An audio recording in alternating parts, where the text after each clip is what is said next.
Assalamualaikum warahmatullahi wabarakatuh. Baiklah, di sini kami akan menjelaskan tentang otonomi daerah di Negara Kesatuan Republik Indonesia untuk memenuhi tugas ujian akhir semester dengan mata kuliah kewarganegaraan dengan dosen pengampu Ibu Ratusia Anggraini SPD, MSI. Di sini saya Dea Yuniasti dengan NIM 203220006 dengan teman saya Patia Rahma dengan NIM 203220003. Baiklah, di sini saya akan menjelaskan materi yang pertama tentang definisi otonomi daerah Kesatuan Republik Indonesia.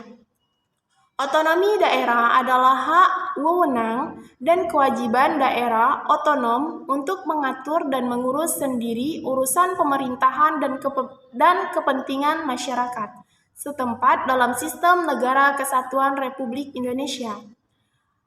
A. Tinjauan historis otonomi daerah di Indonesia. Perkembangan peraturan tentang otonomi daerah di Indonesia selalu mengalami perubahan dalam rangka penerapan prinsip otonomi daerah.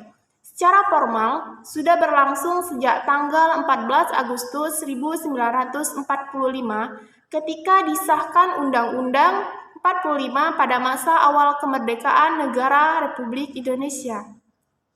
Sejarah otonomi daerah, baik sebelum kemerdekaan maupun setelah kemerdekaan. Yang pertama, masa penjajahan Belanda, sistem pemerintahan Indonesia pada masa penjajahan Belanda dengan corak sentralistis, sehingga urusan pusat atau pemerintahan Hindia Belanda kepada Gubernur Jenderal.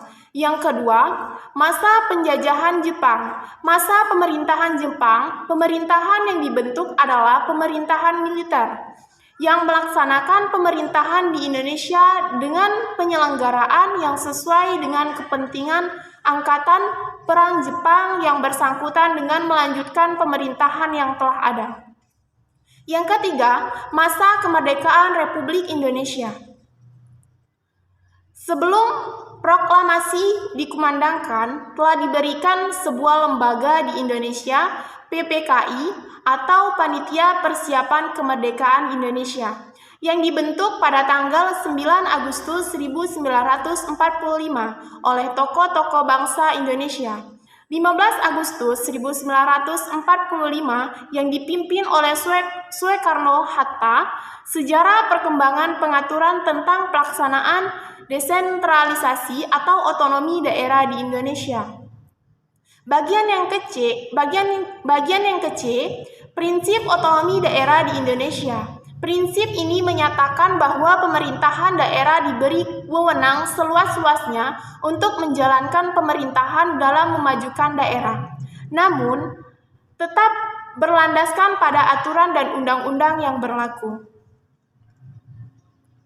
Prinsip desentralisasi atau otonomi daerah dalam pasal 18 Undang-Undang 1945 untuk lebih mendalami maksudnya, lebih tegas dituangkan dalam penjelasannya yang berbunyi, yang pertama, oleh karena negara Indonesia itu satu, enhanced state atau negara kesatuan, maka Indonesia tak akan mempunyai daerah di dalam lingkungan yang bersifat stat. Juga daerah Indonesia akan dibagi dalam daerah provinsi dan daerah provinsi akan dibagi pula dalam daerah yang lebih kecil. Di daerah-daerah yang bersifat otonomi atau daerah bersifat administrasi belakang, di daerah-daerah yang bersifat otonomi akan diadakan badan perwakilan daerah. Yang kedua, dalam teritorial Indonesia terdapat lebih kurang 250 Silvestre Landhaven dan Volksgemeenschapten seperti desa di Jawa dan Bali, negara di Minangkabau, dusun dan warna di Palembang, dan sebagainya. Daerah-daerah yang mempunyai susunan-susunan asli dan oleh karenanya dapat dianggap sebagai daerah yang bersifat istimewa. Selanjutnya, bagian ke-D, prinsip Negara Kesatuan Republik Indonesia.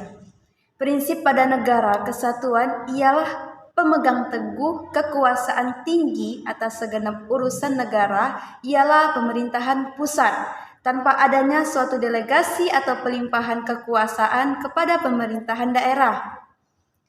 Di dalam negara kesatuan terdapat asas bahwa segenap urusan-urusan negara tidak dibagi antara pemerintahan pusat dengan pemerintahan daerah. Di dalam negara kesatuan, tanggung jawab pelaksanaan tugas-tugas pemerintah pada dasarnya tetap berada di tangan pemerintahan pusat. Akan tetapi, karena sistem pemerintahan Indonesia menganut asas negara kesatuan yang didesentralisasikan, maka ada tugas-tugas tertentu yang diurus sendiri, sehingga menimbulkan hubungan timbal balik yang melahirkan adanya hubungan kewenangan dan pengawasan. Bagian yang ke-E, perkembangan otonomi daerah di Indonesia.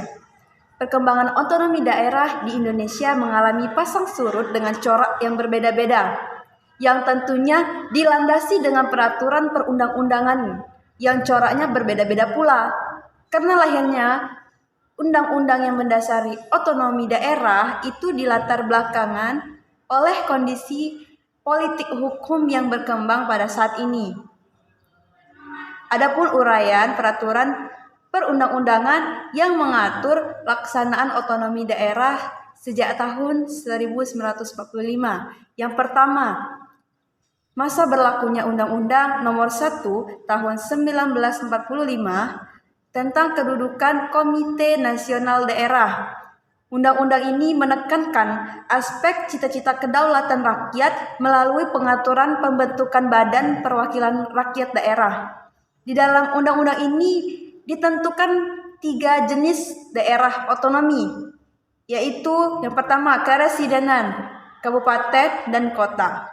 Yang kedua, masa berlakunya Undang-Undang Nomor 22 Tahun 1948 tentang pemerintahan daerah. Undang-undang ini hanya berfokus pada pengaturan tentang susunan pemerintah daerah yang demokrasi. Di dalam undang-undang ini ditentukan 2 jenis daerah otonomi, yaitu daerah otonomi biasa dan daerah otonomi istimewa, serta ada 3 tingkatan daerah otonomi, yaitu provinsi, kabupaten atau kota besar, dan desa atau kota kecil. Undang-undang ini juga belum dilaksanakan sepenuhnya. Yang ketiga, masa berlakunya Undang-Undang Nomor 1 Tahun 1957 tentang pokok-pokok pemerintahan daerah. Undang-undang ini berlaku secara seragam di seluruh Indonesia.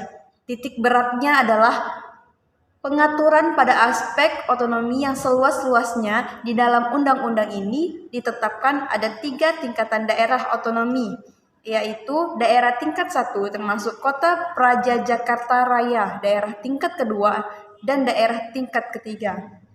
Yang keempat, masa berlakunya Undang-Undang Nomor 18 Tahun 1965 tentang pokok-pokok pemerintahan daerah. Undang-undang ini sudah menganut sistem otonomi yang seluas-luasnya. Pembagian daerah otonomi sebanyak 3 tingkatan, yaitu provinsi sebagai daerah tingkat yang pertama, kabupaten atau kota madya sebagai daerah tingkat kedua, dan kecamatan atau kota praja sebagai daerah tingkat yang ketiga. Walaupun undang-undang ini menganut sistem otonomi yang seluas-luasnya, tetapi tidak ada satupun peraturan pemerintah yang diterbitkan dalam rangka penyerahan sebagian urusan pemerintah kepada daerah. Yang kelima, masa berlakunya Undang-Undang Nomor 5 Tahun 1974 tentang ketentuan-ketentuan pokok pemerintah daerah. Dalam undang-undang ini, azas desentralisasi dilaksanakan bersamaan dengan azas dekonsentrasi dan Medebewin. Melalui penyerahan urusan secara bertahap sesuai dengan kemampuan atau kewenangan daerah otonomi terbatas, dan semuanya tergantung kebijakan pemerintah pusat yang bersifat seragam. Yang memegang kepemimpinan dalam pemerintahan daerah adalah Kepala Daerah atau DPRD. Yang keenam, masa berlakunya Undang-Undang Nomor 22 Tahun 1999 tentang Pemerintahan Daerah. Pada undang-undang ini, azas desentralisasi dilaksanakan di kabupaten dan kota, sedangkan desentralisasi dilaksanakan bersama-sama di provinsi dalam kedudukannya sebagai daerah otonomi terbatas sekaligus wilayah administrasi. Pemerintah daerah adalah kepala daerah beserta perangkat daerah otonomi sebagai badan eksekutif daerah, sedangkan DPRD sebagai badan legislatif daerah. Yang ketujuh, masa berlakunya Undang-Undang Nomor 32 Tahun 2004 tentang Pemerintahan Daerah. Dalam undang-undang ini, azas desentralisasi dilaksanakan di provinsi dan kabupaten atau kota. Sedangkan dekonsentrasi hanya dilaksanakan di provinsi. Kepala daerah tidak lagi bertanggung jawab kepada DPRD, tetapi bertanggung jawab kepada Presiden melalui Menteri Dalam Negeri. Cukup sekian dari kami. Saya akhiri. Wassalamualaikum warahmatullahi wabarakatuh.